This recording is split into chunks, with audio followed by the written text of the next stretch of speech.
England, 1887. Before the first church bells greeted the dawn, an impossible rumor slipped through the narrow streets of London like cold mist crawling over the Thames. By breakfast it had reached the markets. By noon it echoed through noble drawing rooms and village taverns alike. A humble palace seamstress had been discovered in the Duke's private chamber, drenched in blood, clutching a monstrous venomous snake.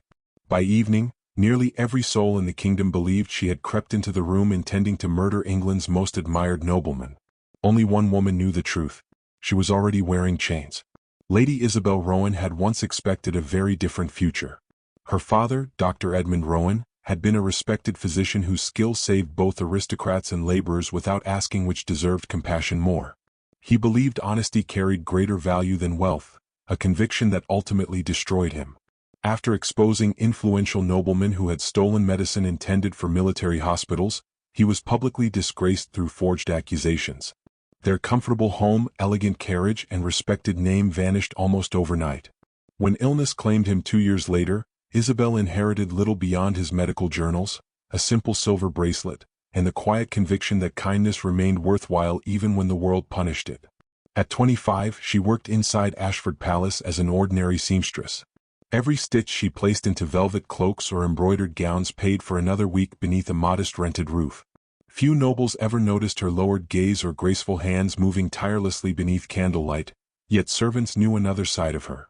She repaired torn uniforms without payment, shared bread with hungry kitchen boys, soothed frightened stable hands using herbal remedies her father had taught her, and secretly left warm blankets beside orphan children who slept against the palace walls during bitter nights. She never spoke of generosity. She simply practiced it until compassion became as natural as breathing. Among those who never truly saw her was Duke Sebastian Ashford. At 32, Sebastian carried the rare reputation of being both powerful and honorable. Veterans praised his courage from military campaigns. Farmers respected his fair treatment of tenants. Parliament increasingly listened whenever he spoke about reforming inheritance laws and reducing corruption among powerful estates. While his popularity earned admiration from ordinary citizens, it quietly bred dangerous enemies inside the aristocracy. Several influential nobles understood that if Sebastian's proposed succession reforms became law, generations of carefully protected privilege would disappear forever. None hated that possibility more than Lady Vivian Blackmore. Beautiful, poised, and endlessly ambitious, Vivian possessed every quality expected of a future duchess except kindness. At 29 she viewed marriage not as companionship but as conquest. Sebastian's title, influence, and vast estates represented the highest prize available. She smiled effortlessly in crowded ballrooms while privately weaving alliances with noblemen desperate to preserve their wealth. Together they concluded that removing Sebastian before Parliament's decisive vote would solve every problem they faced. Their conspiracy required patience and silence. Long after midnight, while rain whispered against stained-glass windows, a trusted palace steward unlocked a hidden chamber beneath the old conservatory. From an iron enclosure he released an enormous royal python imported years earlier for the king's private collection. Unlike harmless constrictors displayed during royal exhibitions, this rare serpent possessed highly venomous fangs, a dangerous curiosity gifted from distant colonies. Guided through concealed maintenance passages familiar only to palace servants, the steward released the snake inside the Duke's private apartments before disappearing into darkness. Upstairs, Sebastian slept peacefully, exhausted after 12 hours of meetings and parliamentary debates. Moonlight drifted across polished floors, silvering the carved bedposts surrounding him. His ceremonial hunting cloak lay folded across a chair, newly restored after suffering damage during a recent expedition. Moments later, Isabelle quietly approached the chamber carrying that very cloak across her arms. She hesitated outside the heavy oak door. Deliveries at such an hour were unusual, yet the chief steward had insisted the Duke required the garment before dawn. Not wishing to disturb him, she intended only to hang it neatly and leave unnoticed. The chamber remained almost entirely dark except for one fading candle. She stepped inside without a sound. The room smelled faintly of extinguished wax, polished cedar, and autumn rain drifting through an open window. Then she heard it. A slow, deliberate scrape against polished wood. Her eyes followed the sound. Near the carved headboard, something black shifted beneath the candlelight. The serpent slowly lifted its enormous head. Its scales glistened like wet obsidian. Its unblinking eyes fixed upon the sleeping Duke. Only inches separated its open jaws from Sebastian's face. Time seemed to stop. Every instinct urged Isabelle to scream for help. Instead, she remembered her father's calm voice explaining that sudden movement often provoked frightened creatures. Her pulse thundered inside her ears while her breathing became painfully shallow. One careful step carried her closer. Another. The snake's head pulled farther back, preparing to strike. Without allowing herself another thought, Isabelle lunged across the bed. Both hands seized the thick body just below its raised neck. The chamber exploded into violent motion. The serpent twisted with terrifying strength, coiling around her forearms and shoulders as furniture crashed across polished floors. Sebastian remained unconscious beneath heavy blankets, never stirring despite the chaos unfolding above him. The snake hissed furiously before driving its fangs deep into Isabelle's right wrist. Agony ripped through her arm. Warm blood spilled across crisp white sheets. Her vision blurred instantly, but she refused to release her grip. Summoning every remaining ounce of strength, Isabelle dragged the writhing serpent away from the Duke, crashing backward onto the marble floor. The snake tightened around her ribs until breathing became almost impossible. She forced herself to keep pulling, inch by painful inch, farther from the sleeping man whose life depended upon her refusing to surrender. At that exact moment, guards burst through the chamber doors, swords already drawn after hearing splintering wood and desperate struggling. They froze before the horrifying scene. A blood-stained seamstress knelt beside the Duke's bed with a monstrous snake wrapped around her body. Lady Vivian appeared behind them almost instantly, covering her mouth with perfectly rehearsed horror before pointing directly at Isabelle. "Seize her," she cried. "She tried to murder his grace." Before Isabelle could force even a single explanation past trembling lips, darkness flooded her vision. The venom raced through her veins as iron shackles closed around her wrists. Through fading consciousness she saw Sebastian still sleeping peacefully, untouched by the serpent that had nearly ended his life.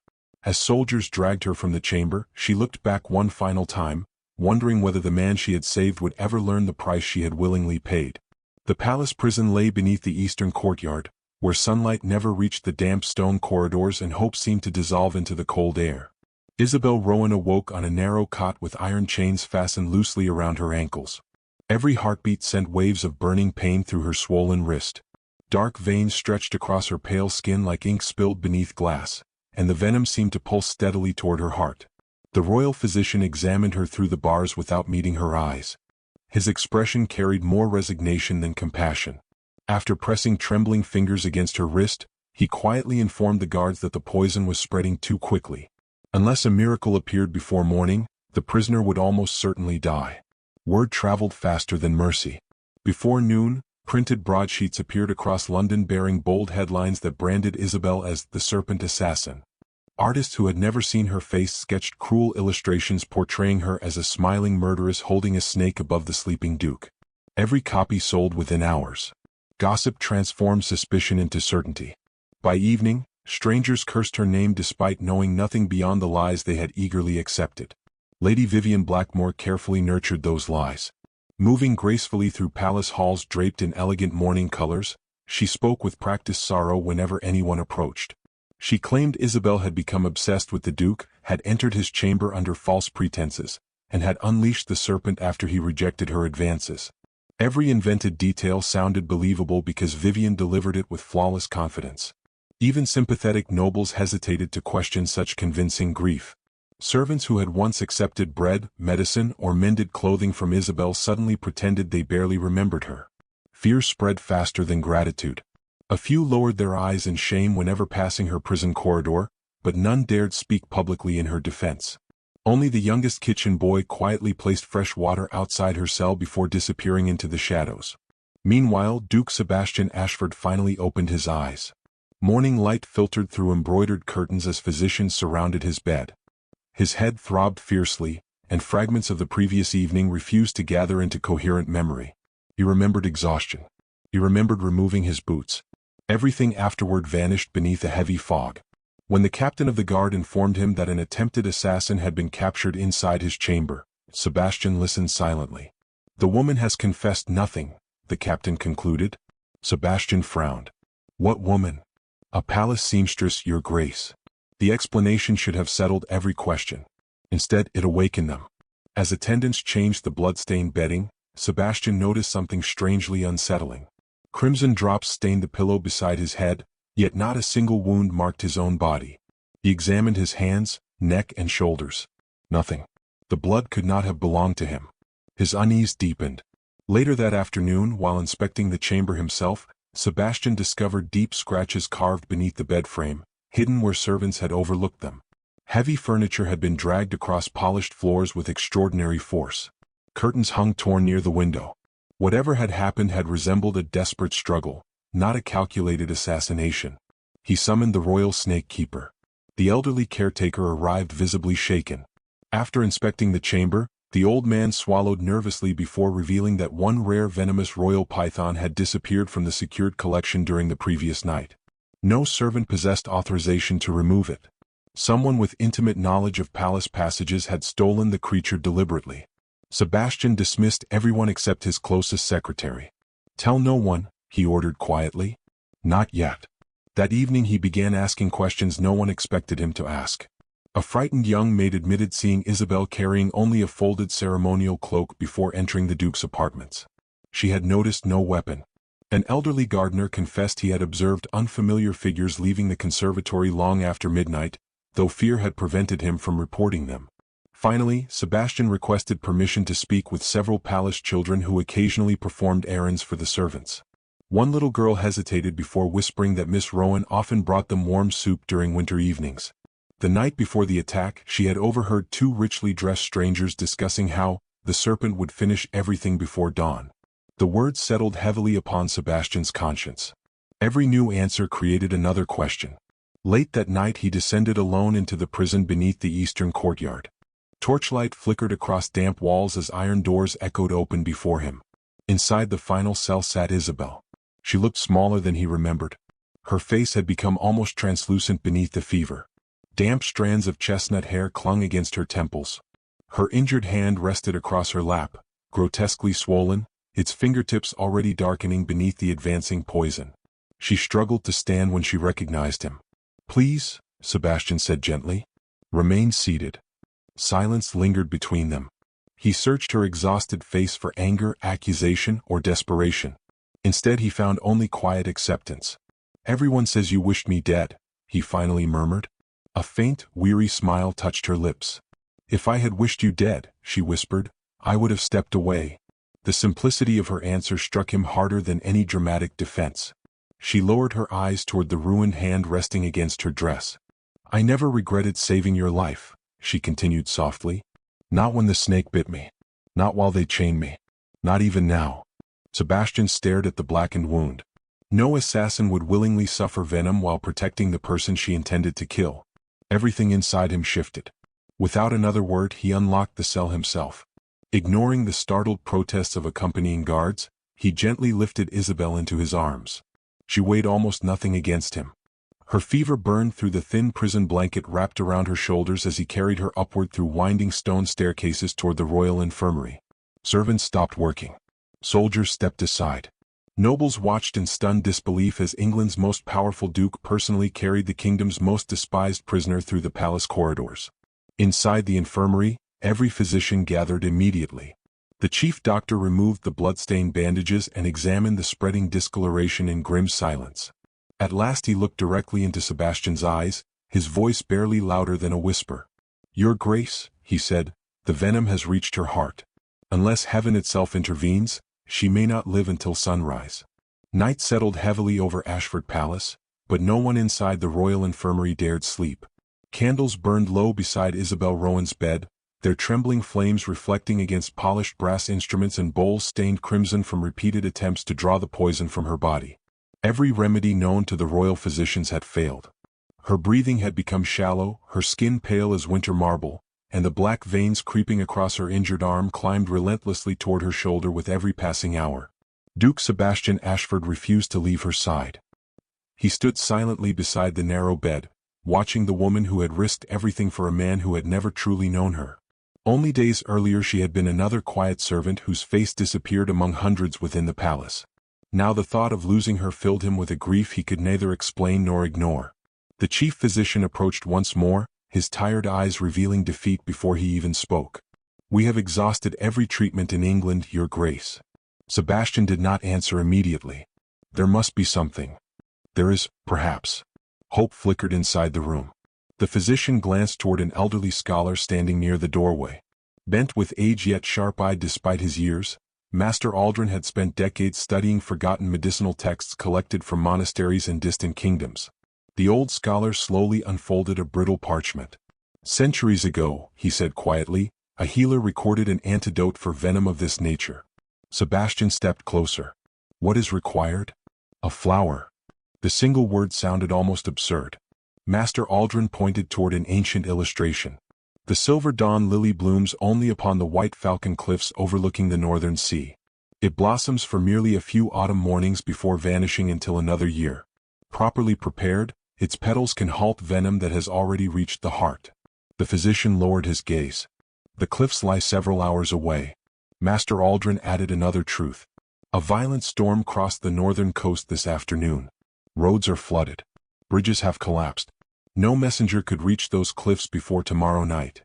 Sebastian looked toward Isabelle. Tomorrow night would be too late.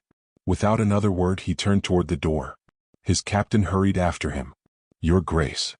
Saddle my horse. The roads are impossible. Saddle him."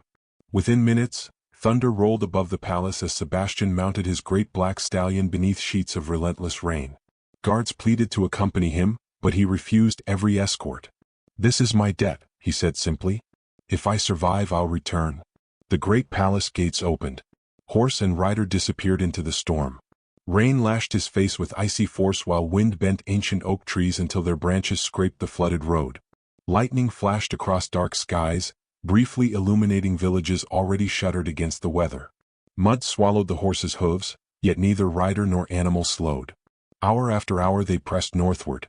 Near midnight the main bridge crossing the river Elwyn appeared ahead. Or rather, what remained of it. Half the stone structure had already collapsed into the roaring current below. The captain of a stranded supply wagon shouted from the riverbank. "No one crosses that alive." Sebastian studied the fractured crossing. There remained only a narrow strip of broken stone clinging above the flood. He whispered gently into his horse's ear. The stallion surged forward. Water exploded upward as powerful hooves struck slick rock. For one terrifying heartbeat both horse and rider slipped sideways toward the raging river. Sebastian tightened the reins without panic. The stallion fought desperately for balance before lunging onto solid ground. Behind them, another section of bridge collapsed into darkness. Neither looked back. Before dawn they entered Blackwood Forest. Mist drifted between towering pines while rain softened into cold drizzle. Then arrows struck. One buried itself in a nearby tree. Another grazed Sebastian's sleeve. 5 mounted bandits emerged from the fog, swords already drawn. "Your purse?" their leader demanded.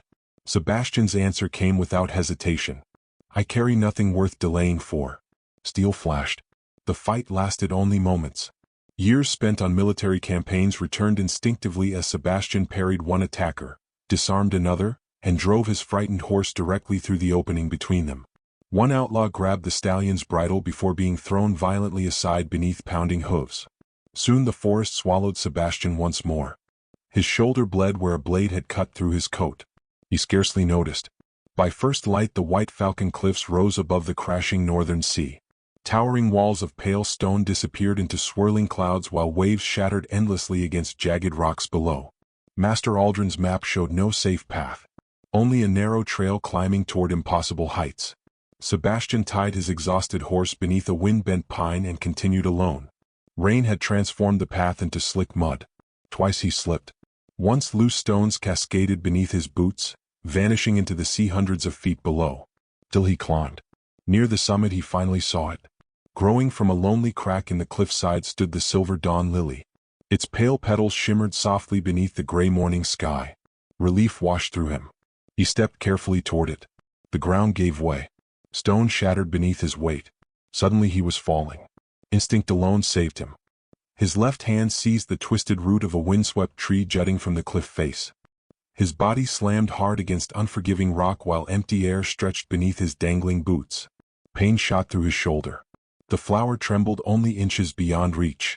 Any sensible man would have climbed back. Sebastian reached forward instead. His fingertips brushed the delicate stem. Another handful of stones crumbled into the sea. He stretched farther. Finally his fingers closed around the blossom. Only then did he drag himself slowly back onto solid ground, chest heaving, palms torn open, and clothes soaked with blood and rain alike. Holding the flower as though it were made of crystal, he descended the mountain. The return journey blurred into exhaustion. His wounded horse carried him home beneath fading storm clouds while every mile seemed longer than the last. By sunset Ashford Palace finally appeared. Servants rushed forward as Sebastian nearly collapsed from the saddle, refusing assistance until the flower rested safely inside Master Aldrin's waiting hands. The old scholar immediately crushed the petals with rare herbs and distilled spirits while physicians prepared the antidote. Inside the infirmary Isabelle's pulse had become almost imperceptible. Sebastian knelt beside her. "You survived the snake," he whispered softly. "Now let me save you." The medicine slowly disappeared between her pale lips. Minutes passed. Nothing changed. An hour passed. Still silence. Then, almost too gently to notice, her breathing deepened. Color returned faintly to her cheeks. The physician pressed trembling fingers against her wrist before looking upward in astonishment. "The venom?" His voice broke. "It is retreating." For 3 days Sebastian remained beside her bed. He ignored Parliament, ignored noble gatherings, ignored every demand upon his title. He changed fresh bandages himself, offered her cool water whenever fever stirred her restless sleep, and quietly read from one of Dr. Rowan's worn medical journals found among Isabelle's belongings, believing familiar words might somehow guide her home. On the 4th morning sunlight spilled gently across the infirmary. Sebastian had finally surrendered to exhaustion, asleep in a wooden chair beside the bed, one hand still loosely wrapped around Isabelle's scarred fingers. Slowly her eyes fluttered open. She looked first at the bandages covering her arm, then at the sleeping Duke whose face bore fresh bruises, healing cuts, and the unmistakable weariness of someone who had battled death on another's behalf. Before she could whisper his name, the infirmary door eased open. A silent servant entered carrying her morning medicine. Hidden beneath the silver tray, unseen by anyone else, a tiny crystal vial emptied its colorless poison into the cup. Morning sunlight should have brought relief to Ashford Palace, yet danger lingered silently within its gilded walls. Isabelle Rowan had survived the venom through extraordinary courage and the Duke's desperate journey, but the conspiracy that had nearly claimed 2 lives remained alive. Someone inside the palace still wanted her dead before she could speak. The servant carrying the silver tray approached her bedside with practiced calm. Duke Sebastian Ashford, exhausted after days without proper sleep, instinctively reached for the medicine before allowing anyone else to administer it. As he lifted the porcelain cup, an unfamiliar bitter scent drifted upward. It was subtle, almost impossible to notice, yet years spent on military campaigns had taught him to recognize the faint odor of certain poisons. His expression hardened. "Stop." The servant froze. Sebastian handed the cup to Master Aldrin, who dipped a polished silver needle into the liquid. Within seconds the bright metal darkened. The old scholar slowly raised his eyes. "Poison." The room fell into stunned silence. The terrified servant collapsed to his knees, shaking uncontrollably. "I didn't know what it was," he cried. "Someone paid me only to pour the vial into her medicine. I swear I never meant to kill anyone." Sebastian ordered the frightened young man imprisoned but unharmed. Fear often loosened tongues more effectively than cruelty. Realizing the palace itself had become unsafe, Sebastian secretly moved Isabelle before sunset. Officially, the court believed she remained inside the royal infirmary. In truth, she was escorted through forgotten underground passages into an old hunting lodge hidden within the palace gardens, protected only by the Duke's most loyal guards and a handful of trusted servants. For the first time since the night of the attack, Isabelle found herself breathing fresh autumn air instead of prison dampness or medicinal fumes. Though still weak, each day restored a little strength to her body. The black discoloration on her arm slowly faded, leaving behind only the deep scar where the serpent's fangs had entered her flesh. One quiet afternoon Sebastian joined her beneath an ancient oak overlooking the gardens. "You remember something," he said gently. She looked toward the falling leaves before answering. "I remember voices." His attention sharpened. The snake had wrapped around me. I could barely breathe. She closed her eyes, forcing herself back into the memory. While I struggled, I heard 2 people outside the chamber door. "What did they say?" She spoke slowly. "One said, 'When the Duke dies, the seamstress dies with him.' Then another voice answered, 'Lady Vivian will have everything she was promised.'" The words settled heavily between them. Now they possessed motive. They needed proof. Sebastian quietly began investigating every corner of his own household. Trusted accountants searched financial records hidden inside estate offices. Loyal guards questioned servants without revealing the Duke's suspicions. Master Aldrin examined the poison medicine, tracing its rare ingredients to merchants serving only a handful of aristocratic families. Days later, another breakthrough arrived. The palace bookkeeper uncovered secret payments made from an account belonging to Lady Vivian Blackmore. Large sums had been transferred over several months into the personal ledger of the chief palace steward. When confronted privately, the steward denied everything, until Sebastian placed both account books before him. His confidence crumbled. Tears filled the older man's eyes. "They promised my family protection," he whispered. "They said no innocent person would suffer." "But innocent people did," Sebastian replied quietly. The steward buried his face inside trembling hands. He confessed everything. Lady Vivian had joined 3 corrupt noblemen terrified of Sebastian's parliamentary reforms. They believed his growing popularity would destroy generations of inherited privilege. Their plan had been brutally simple. Release the venomous royal python into his chamber, ensure his death appeared accidental, then blame whichever servant discovered the body. Isabelle's unexpected courage had ruined everything, forcing them to transform their failed assassination into a fabricated murder attempt. The king immediately ordered a public royal trial. News spread across England with astonishing speed. Citizens crowded outside the grand courthouse before sunrise. Nobles filled marble galleries above while servants squeezed together near the rear, desperate to witness the proceedings that had divided the kingdom for weeks. Lady Vivian entered wearing elegant black silk, her posture flawless and her expression composed. She carried herself as though victory remained inevitable. When summoned to speak, she repeated every accusation against Isabelle with graceful confidence. "The woman sought influence through deception," Vivian declared. "When seduction failed, violence followed." Murmurs echoed across the courtroom. Then the great doors opened. Duke Sebastian Ashford entered carrying a large sealed glass case.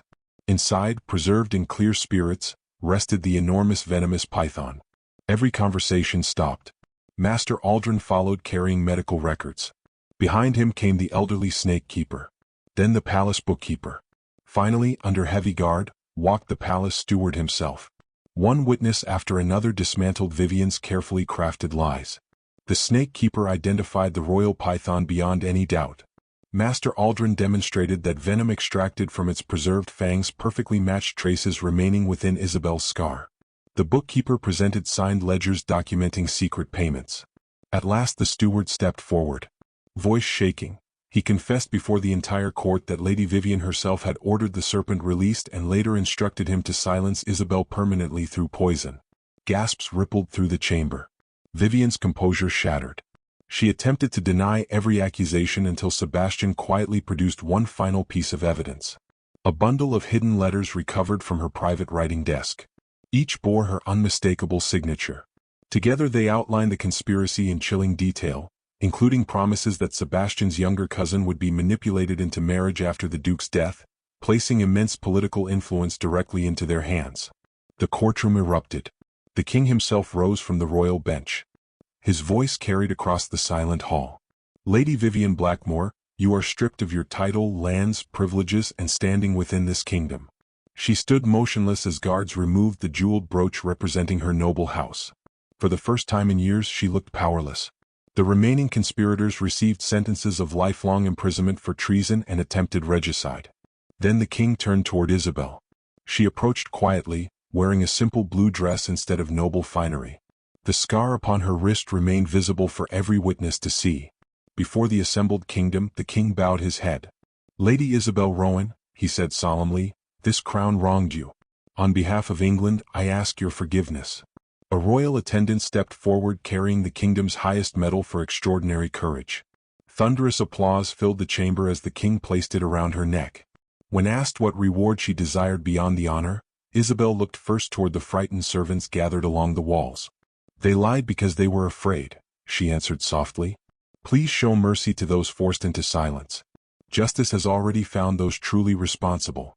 Even seasoned judges lowered their eyes. Compassion proved greater than vengeance. As the crowd slowly departed beneath the afternoon sun, Sebastian remained standing near the courtroom entrance, watching Isabelle surrounded by grateful strangers whose lives she had never even known she had touched. In that quiet moment he understood that admiration had long since become something deeper, something impossible to ignore. Yet before he could speak the words growing steadily within his heart, a royal messenger hurried across the courtyard carrying a sealed envelope marked with the king's personal crest, summoning the duke to the palace immediately for a matter that, according to the trembling messenger, could change both their futures forever. Several days after the royal trial, Duke Sebastian Ashford stood alone inside the king's private library, the sealed letter resting unopened in his hands. Through tall windows, golden autumn sunlight washed across polished oak shelves lined with centuries of history. Yet his thoughts were not upon politics or titles. They lingered instead upon the quiet woman whose courage had overturned every certainty he had ever possessed. The king entered without ceremony. "You know why I summoned you." Sebastian inclined his head respectfully. "I believe I do not, your majesty." The older monarch smiled faintly. "I have watched kingdoms rise and fall because rulers valued pride above character. Lady Isabelle Rowan has shown more honor than many born into noble blood." He paused before continuing. "Parliament unanimously approved your reforms this morning." Sebastian accepted the news with gratitude, yet the king noticed his attention drifting elsewhere. "You are thinking about her." Sebastian did not deny it. "I owe her my life." The king stepped closer. "No, Sebastian. Gratitude ended the moment you crossed those cliffs for the flower. What remains now is something entirely different." The words settled gently into silence. Finally, the king placed one hand upon the duke's shoulder. "The crown cannot choose your heart. But if your heart has already chosen, then do not waste another day pretending otherwise." Sebastian bowed deeply before leaving the palace. Meanwhile, life had begun changing for Isabelle Rowan in ways she had never imagined possible. The medal she had received now rested quietly inside a small wooden box rather than around her neck. She preferred her father's old silver bracelet, worn smooth through years of faithful use. With funds anonymously donated through the royal treasury, construction had begun on a charitable hospital inspired by Dr. Edmund Rowan's lifelong dream. Isabelle personally supervised every room, insisting that wide windows admit sunlight, that every bed overlook a garden whenever possible, and that no patient would ever be turned away because of poverty. She walked among bricklayers and carpenters wearing the same modest blue dress she had worn during the trial. Children followed her everywhere. Some were orphans. Some belonged to laborers unable to afford physicians. Others had simply discovered that Miss Rowan always carried fresh bread tucked inside a basket over her arm. She remembered every name. One crisp afternoon, the unfinished hospital garden echoed with laughter. Young boys chased one another between newly planted rose bushes while little girls carefully watered autumn flowers under Isabelle's gentle guidance. The scent of fresh earth mixed with cool wind carrying distant church bells across the countryside. For the first time in many months, peace seemed possible. Then came the scream. A stable hand burst through the garden gate, his face drained of color. The carriage? Everyone turned. At the top of the steep hill overlooking the hospital road, a magnificent royal carriage had broken free after frightened horses snapped their traces during delivery of construction supplies. The empty carriage thundered downhill, gathering terrifying speed. Its heavy wheels bounced violently over stones while shattered harnesses whipped through the air. Directly below stood 6 small children, frozen, unable to move. Without thinking, Isabelle ran. Every instinct drove her toward them. She reached the nearest little girl first, pushing her aside before grabbing 2 frightened brothers by their shoulders. Another child stumbled while trying to escape. The carriage was almost upon them. There was no longer enough time. Instead of retreating, Isabelle spread both arms around the children, shielding them with her own body exactly as she had once thrown herself before the deadly snake. Several workers shouted helpless warnings. Others closed their eyes. Hooves suddenly pounded across the hillside. Sebastian. He had been riding toward the hospital to inspect its progress when he saw the runaway carriage. His powerful black stallion surged forward with astonishing speed. The distance vanished in seconds. Just before the carriage reached Isabelle, Sebastian leaped from the saddle. Momentum carried him through the air. His arms wrapped around Isabelle and the children in one desperate motion. They crashed together onto the grass as the massive carriage roared past so closely that broken wood splintered across Sebastian's shoulder. One wheel struck a stone and overturned spectacularly before shattering against an old oak tree. Silence followed. Only the frightened sobs of children disturbed the stillness. Sebastian slowly lifted himself. "Is everyone hurt?" Small voices answered one by one. "No. I'm all right. My arm is fine." Every child had survived. Only then did he look down. Isabelle lay beneath him, her breathing uneven, one trembling hand still protectively wrapped around the youngest little girl. Their eyes met. For a long moment neither spoke. Memories flooded between them. The snake, the prison, the cliffs, the poison, the trial. Each had already risked everything for the other. Now fate had bound them together once again. Sebastian smiled through tears he no longer cared to hide. It seems we cannot stop saving each other. Isabelle laughed softly despite the tears shining upon her own cheeks. I was thinking exactly the same. The rescued children suddenly surrounded them, hugging Isabelle tightly while several clung gratefully to Sebastian's coat. An elderly nurse who had witnessed everything quietly whispered, "They already look like a family." The words reached Sebastian's heart with unexpected certainty. He stood slowly before offering Isabelle his hand. When she accepted it, he did not let go. Instead, before physicians, workers, gardeners, children, and curious townspeople gathering outside the gates, the Duke lowered himself onto one knee. The entire garden fell silent.